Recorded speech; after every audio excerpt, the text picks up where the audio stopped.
Sanibonani ngokukhulu ukuyithoba ngiyanibingelela ngoba ngiyathemba ukuthi le video lena iyobukelwa abantu abakhulu engibahloniphayo. Ngenza le video nje ngenhlonipho nokudinga usizo engibuhlungu emoyeni wami. Igama lami ke mina nguBhekithemba Ulukhele Sibongo.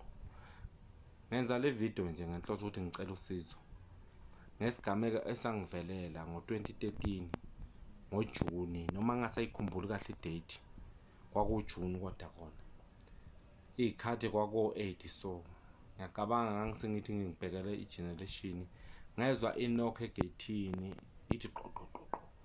Mangabe ngithi ngibheka nge-window ngivula i-curtain ngibona abantu abaningi egeyithini. Awungamangala ukuthi kwenze njani. Ngitshela lowo muntu engizwana naye ngithi naba abantu lana, ake ngiye khona ngibona. Mangifika lapha bathi ndoda, sifuna ubhuti wakho. Ubhuti wakho la ugangile emsebenzini, so singamaphoyisa thina, sifuna ukukhuluma nogogo. Nabatsho kanjalo, okay, mina vele ngiyazi, angingeni ndawo mina, angazi lutho. Bangivezela ikhathi bathi bafuna ukungena phakathi bazokhuluma nogogo, bangamaphoyisa. Angeke nginqabe ebantwini bomthetho nabafuna ukungena ngoba nami ngiyabathemba abantu bomthetho. Bangena ngaphakathi, nase bangenela ngaphakathi kodwa abasayi gogo. Omunye sobamba mina ngqi ngemuva, ungibuza ukuthi ubhuti wami ngimgcine nini. Sekuyiwe erumini lakhe, kuyabuzwa ukuthi oliphi iroom lakhe, ngiyabakhombisa. Mina sengibanjiwe nje, nefoni yami iyathathwa.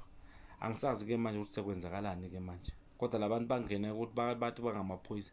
Angiqabanga ukuthi ngale ndlela ngangibathemba khona bathi bangamaphoyisa, ukuthi amaphoyisa angangenza kanje.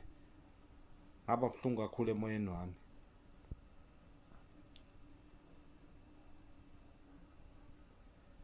Manje nginenkinga yokuthi mase sesingenile la, ngiyathathwa-ke mina. Ugogo waphuma endlini, waphuma nomuntu engizwana naye, le nginey'ngane naye namhlanje. Nganginganangane naye le ngo-2013.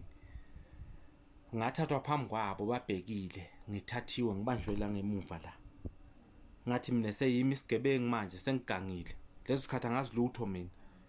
Ngathathwa ngawofaka emotweni lapha. Nangifika emotweni ngiyashaywa, ngikhunjula isikibha ngaphansi ngoba ngangigqoke ijakhethi enesigqoko. Siyadatshulwa lesikhipha, ngivalwa ngaso ubuso, ngifaswa ngama-cable tie mina. Kodwa bangene bathini, bathi bafuna ukukhuluma nogogo. Azange basakwenza lokho. Bathi bogogo nomuntu wami, hhayi, uyobhala istatement e-police station uyabuya. Ifoni yami yathathwa. Nasihambana endleleni bafonela ubhuti wami, bathi ndoda, khuluma nobhuti wakho. Yebo, ngiyakhuluma naye bhuti. Bathi mtshele ukuthi impilo yakhe isezandleni zakhe. Nangempela ngisho kanjalo. Ubhuti wami wakhuluma nje igama lokuthi ngizokwenza impilo zenu zibe nzima. Wabatshela kanjalo. Bangishaya labantu until ngaze ngawufika la kule ndawo engingayazi. KwakuLwesibili ntambama. Ngafika kule ndawo engingayazi le. Ngafikela kwenye indawo lapho ngangihamba nabo vele. Nangifika lapha ngakhishwa, ngabekwa lapha. Ngiyezwa kuyakhulunywa ukuthi bantu baningi. Angithi ngivaliwe mina, angiboni lutho ngivaliwe. Ngizwa nje kuyakhulunywa. Lapho engezwa khona izwi nje nakukhulunywa isilungu ukuthi hayi, akubona abantu abamnyama bodwa la. Nasafika-ke lowo muntu okhuluma isilungu phambi kwami la, uza ngemuva kwami, mina ngifasiwe, ngivaliwe. Uthi hey, look at me. Lo munye angivula ubuso. Nakangivula ubuso lo munye, ngiyambheka umlungu. Ngithi ngiyabheka, ngiyabona umlungu lo. Akuphelanga nesekhondi kodwa ngiphinde futhi ngingasambheki, ngibheke phansi. Angithele ngamanzi, awathele ekhanda amanzi. Ehle so. La ngangilimele yonke le ndawo lena, ngishiswa ngamanzi abilayo ngegedlela, ngishiswa yilowo mlungu loyo. Angibuza ubhuti wami ukuthi ngithi mina angimazi. After lokho-ke bangiyeka, bangabekwa kulelo gumbi engibekwa kulo, libe ngigadiwe. Ngigadwa day and night. Ngivaliwe amehlo, ngifasiwe, ngakhona ukwenza lutho.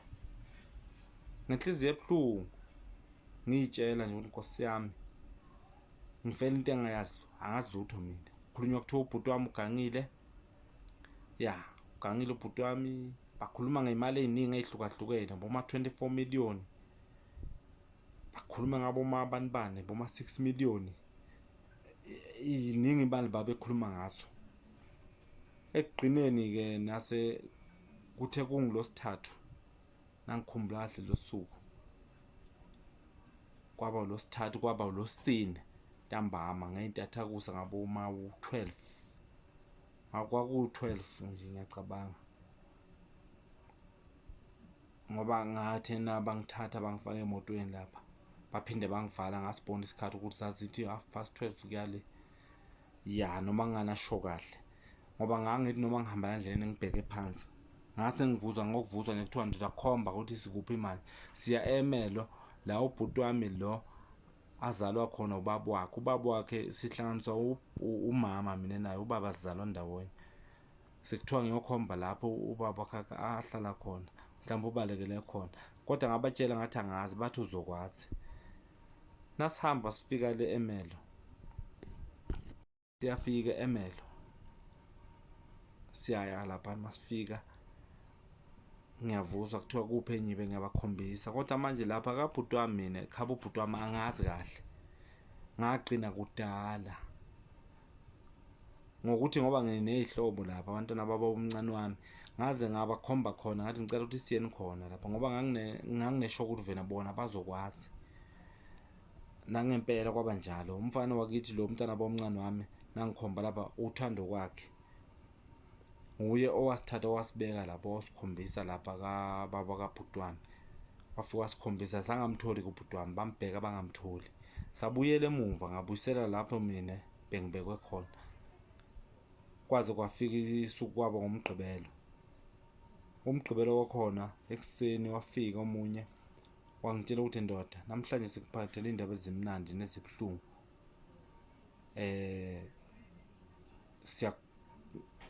Ngicale ngakuphi? Washo kanjalo. Ngathi-ke mina cala noma yiphi ebuhlungu emnandi, cala noma yiphi. Wathi ndoda, siyakukhulula namhlanje. Okay, wangikhulula-ke. Nakufike iy'khathi ngabo-9 bangiletha, bafike bangibeka e-stadium lapha eHansarsfield. Ngawokha ngenyawo ngeza la endlini, ngilimele nginjalo. Ngangilimele lana, ngiqeqebukile, ngishiswe ngamanzi. Mangifika la ekhaya la, ngithola ubaba sewukhuphukile, sebala igoli nomama, ngoba babehlala ekhaya eMpumalanga. Sebazophela nabo bazenga ukuthi bazwile ukuthi ngikidnejiwe, bamangele ukuthi kwenze njani. Abazi nokuthi bangifunephi, abantu engingabazi. Ngifike ngibathole-ke la, bakhale-ke, nami inkosi yami ngikhale kanye nabo, ngilimele. Kodwa babonga ukuthi ngoba ubuyile mntanami, kulungile, isilonda sizophola. Ngakusasa ngivuke kuyisonto siye ka-doctor, udoktar lo kunguMashabela. Lo ngafika khona wangisiza, wanginikeza imithinyana-ke. Ngangachazi lutho nami, ngathi nje ngishiswe ngamanzi, azange ngikhulume lutho. Ukuhamba kwey'nsuku-ke kwachubeka uhamba inyanga, kwaku-October. Ngicabanga kathi ngangishonele ubhuti wami ekhaya. Ubhuti wami omunye engizalwa naye kubaba ashone ngengozi yemoto. Uye-ke lo engathi nangisekhaya ngisemngcwabeni, sekuphelile nje umngcwabo. Bafona nge-private number, ngayibamba ifoni. Bona babefikela, bafike bathola umama lo wey'ngane nogogo ozala umama. Bakhuluma nami nje bangale kwegate laba bangapha. Bathi bona bangamaphoyisa, bazwile ukuthi bathola umuntu lona wachaza ukuthi kwakidneje umfana eKatlehong kanjalo kanjalo. Bangifonela-ke, mina ngayibamba ifoni, ngasho ngathi hhayi. Bathi ndoda, uke wakidnejwa kanje kanje? Ngathi yebo. Bathi okay, lana singamaphoyisa thina sifuna isitatimende kuwe kanje kanje kanje. UseMpumalanga kuphi? Ngabachazela ngise-Emelo mina. Bathi sizofika lapho, zama ukuthi ugibele, imali leyo ugibele ngayo sizokubhadala, uye epolice station eMelo. Nangempela ngenza njalo, sahlangana eMelo, ngafika ngabhala isitatimende eMelo, ngabachazela yonke into eyenzeka. Nabafika le bona, bafika kimi vele ezabantu engathi bazi yonke into, ukuthi ingakho ngaze nabo, ngoba ngangingabathembi, ngisola ngathi yibo labantu laba abangithathile ngale ndlela abazi ngayo into. Bathi kimi babamba omunye wakhona, bangibonisa ey'thombeni, bathi ngiyamazi, ngathi mina cha angimazi. Bathi bambambile loyo muntu loyo, nguye ochazile ukuthi kunomfana wakidnejwa eKatlehong kanjalo kanjalo. Okay, kulungile. Kanjalo-ke basachaza lokho, nami ngakhuluma-ke into eyenzeka kimi ukuthi mina ngathathwa kanjani kanje ngabhala isitatimende. Bangitshela-ke bona bathi, ndoda, labantu laba ungakhona yini ukubabona e-police station, ungakhona yini ukubabona, ungakhona ukubabona e-court nangathiwa ekhona. Ngathi mina angibazi labantu, azange ngibabone ngoba ngangivaliwe, angazi lutho ukuthi ubani wangithatha, ubani wangiletha, angazi lutho. Bathi bona mamela la, ngithi kubo kodwa ngalikhipha lelo ukuthi ngathi mangifika le bangivula kancane, umlungu lona wathi look at me, ngambona ukuthi ungumlungu kodwa angimazi, ngeke ngimkhombe ngisho ecourt ngoba kwakwazange kuphele ngisho i-second. Bathi bona lalela, iphoyisa leli lalibhala isitatimende, uFreddy noGininda, ya ngiyabakhumbula amagama wabo. Bathi ndoda lalela la, labantu laba uzobakhomba ecourt wena, nalo wavula igate oyiphoyisa uzofika umkhombe ecourt, accuse number 1 no number 4. Bathi uzokhomba lo, ukhombe lo, ngoba uthi umlungu, nangi lo mlungu lo, uzomkhomba lo mlungu. Bangibonisa bona ey'thombeni, bathi uzobakhomba labantu. Ngathi mina okay, ngoba abantu bomthetho ayikho into engizenza, babengitshela bangangibuzi. Base bathi ndoda mamela, yonke lento eyenzakala la, nasekuphele yonke lento le, wena sizokunika imali, uzothola imali, umele uclaim imali, uthola imali, ukhishneje amaphoyisa, uzothola imali. Sifuna ukuthi lento le uyenze, labantu labo bakhombe ecourt, ngoba mina ngangeke ngibakhomba, ngibazi bona, bangibonise ey'thombeni ukuthi uzokhomba lo owavula igate, usho ukuthi nangu lo, nalona umlungu lona u-accuse number bani. Kwaba kanjalo ngoba ngakhomba abantu ababili vele ecourt, bangibonisa bona ey'thombeni, ubaba uFreddy Mohari noGininda bobabili. Angibakhulumi kabi kodwa ngikhuluma iciniso ngenhliziyo ebuhlungu ukuthi ngoba ngathenjiswa imali mina ukuthi mase kuphele le case le yonke ngizothola imali, imali le, imali lokuthi ngangithenjiswa yona, kuliwa ngayo, kuthiwa babekhuluma ngemali ehlukene, kuthiwa i-24 million kodwa-ke ekugcineni bathi bakhuluma nge-6 million. Le bathi mina bazonginika half yayo i-6 million, i-3 million le 3 million le ngifocuse kuye ukuthi ngizoyithola-ke le 3 million babengithembise yona. Yiyo le engiyifunayo manje ukuthi ngiyigadile le 3 million kodwa liba yiveli. Laba bangithembisa yona le 3 million. Ngicela usizo ukuthi kubo bonke abomthetho, abazomthetho abakhulu, isimo lesi sami sibuhlungu kakhulu. Ngashayelwa into engayazi, ngathenjiswa abantu bomthembo nabantu bomthetho, nabakhuluma abantu bomthetho, ayikho into ozayenza. BoFreddy abantu abakhulu engibahloniphayo futhi ngiyabasaba, kumanje ngiyabasaba. Njengoba ngikhuluma ngale video nje, angazi ukuthi kuzokwenzakalani, angikho safety, ngiyasaba kwamina, kodwa nje ngenhliziyo ebuhlungu ngoba bangithembisa, bangayigcini iy'thembiso zabo. Namhlanje ngithi angikukhulume lokho. Laba bantu laba mina engingabazi, ngangikhona vele kubakhombe ecourt ngoba ngangabazi, ngakuboniswa yibo iy'thombe, bathi ngibakhombe. Iphoyisa le kwakuJeff Ntorwane, lo mlungu lo bathi uRod Van Krech, kusho bona, mina ngangabazi labo bantu labo. Kwaba kanjalo-ke, nakusibhala i-statement, injalo nje ngathatha ngayisa kuma-witness protection, ngaluza umsebenzi wami, ngangihle ngiyibambela wona ama-piece job, ngaluza nje into ey'ningi nje, ngangimele ngiqhashwe kuphi ngaluza. Bathi bona ungakhathazeki, imali nakuphela i-case uzothola imali le 3 million le, ngoba nje i-6 million le kwakukhulunywa ngemali eningi, kodwa nje bona bangigqizelela nge-3 million, bathi ngizothola 3 million. Yiyo le engangiyigadile nami. Baze bakhuluma, batshela ngisho ugogo ozala umama, batshela ngisho abazali bami abazala mina le emakhaya, babatshela ukuthi ngizothola imali makuphela yonke lento, kodwa akwenzakalanga lokho. Ngicela usizo ngayo yonke lento eyenzayo, ukuthi ngiyayicela le mali, ngiyayifuna le mali engathenjiswa yona abantu abakhulu, ende ngiyabasaba phela. Nakukhulume bona nama zenza, ngiyabasaba abantu nabakusabisa ukuthi if awenzi lento le uzokwenzeka 1 2 3. Mina ngiyini? Angazi lutho.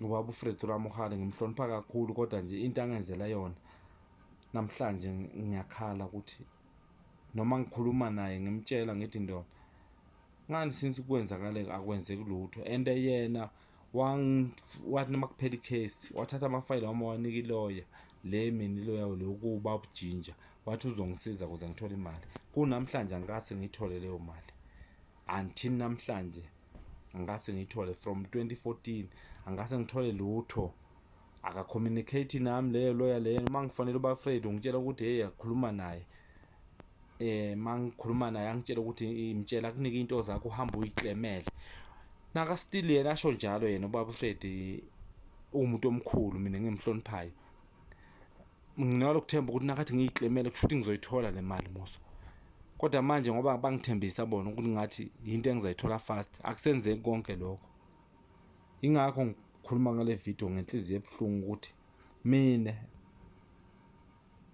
bona bangithembisa ukuthi bazonginika imali bangibonisa izithombe ebantwini ukuthi ngikhomba umlungu accuse number 1 lo uyiphoyisa liyumlungu accuse number 4 lo uyiphoyisa lelo uJeff Ntorwane lo mlungu wabathi igama lakho Ronald Cash mina ngangabazi labo bantu labo ngaboniswa izithombeni kodwa bangitshela ukuthi nakuphela icase uzothola imali kusho ukuthi ngangisetshenziswa ngenhloso ukuthi bona babefuna ukufeza izihloso zabo ngami yebo ngiyavuma ngathathwa ngahlukunyezwa kodwa kangamele-ke phela bese ngenziwa isilima ngaleyo ndlela ukuthi ngithenjiswe imali ngingayitholi angiyithole le 3 million abangithembisa yona ngoba bakhuluma nge6 million lena ngathi bayitholile 1 2 3 mina angazi okuningi ukwazi bona kodwa nje imali nje abangithembisa yona nje straight ba i3 million bathi ngizoyithola noma babekhuluma ngemali eningi kodwa le 3 million ngiyayicela le bangithembisa yona ukuthi ngiyithole ngiyayicela ukuthi ngicela usizo ukuthi ngithole le mali ngoba ngangithenjisiwe abantu abakhulu engibasabayo kumanje ngikhuluma ngale video nje ngiyasaba ukuthi angazi ukuzokwenzakalani kodwa ngenhliziyo ebuhlungu esenhlizweni yami ebuhlungu ngibuhlungu emoyeni wami ukuthi konke lokho kwenzeke ukuthi ngithole usizo ngithole le mali alright la nginobufakazi ke ngiphethe amaphepha lawa ukuze ngiwathole ngawathola nge-VO i-VO le bafika abantu laba se-Sun City laba ojele base-Sun City bazongi-invite ukuthi bacela ukuthi kunabantu abangifunayo bafuna ukungibona le ngavuma mina mangifika le ngaba surprise ngathola nje abobaba abadala okungiyena lo baba umbani ubaba Mfukeni nalomunye ubaba lo yibo ubaba Mfukeni wanginika lamaphepha lawo kuze ngiwathole ngaba surprise nangifika lena ukuthi ngithola abantu abadala baboshelwe mina kodwa mina ngibazi ngafika ngaxolisa kakhulu lapho ngaxolisa kakhulu ngathi ngiyaxolisa ukuthi niboshelwe mina ningabantu abadala kanje inhliziyo yami yababuhlungu ukuthi manje ngoba mina kahle kahle angazi lutho kulento le ngaxolisa kubo yibona nje ubaba Mfukeni wanginika namaphepha kuze ngimbone ngambona lapho ku-VO wanginika lamaphepha ngathi lamaphepha lawa-ke abantu laba le 300,000 leyo abayithola aboPeter le babefakaza nabo lapha kodwa-ke mina ngangayitholi le mali ngoba ngangifakaza kodwa mina into eyenzeka kimi ngangithenjisiwe nami ngoba ngizobuhlungu ukuthi ngoba bathola abanye 300,000 nami bemele ngithole phela le 300,000 ngithole le 300,000 nami ngikhona ukuphesha ngoba ngathenjiswa abantu abakhulu engibasabayo nawuthenjiswa amaphoyisa abantu abakhulu abo-Fred abo-Bongani Gininda unawe uyathemba ukuthi yonke into ilungile kodwa namhlanje bangilahlela ngaphandle ngiyahlupheka la ngiyasokola ngalahlekelwa umsebenzi wami omuhle engangithi ngifune ngisebenze kuwo bangithatha bangisale ku-witness protection bathi bona yonke into mase kuphela icase kuzoba right ngizoba nemali ngingakhathazeki ngomsebenzi ngoba ngakufuneka ngifeze inhloso zabo ngicela usizo-ke ngicela nje usizo njengoba ngibhalile ngikhuluma ngale video ngicela usizo ukuthi ngicela le mali le 3 million le ngiyayicela ukuthi ngiyithole ngoba seside lesikhathi from 2014 ngicela nje usizo ukuthi ngiyithole le mali ngahlukumezeka mina abantu bomthetho engibathembayo ngakidnetshwa kubantu bomthetho ngathenjiswa abantu bomthetho kanti kuphi la kumele siphephele khona mangabe abantu bomthetho bona bangabe basicekela phansi, or mhlawumbe kungcono ngibophise isiteji, kokungcono ngoba phela abantu bomthetho bonke laba mina abangihlukumezayo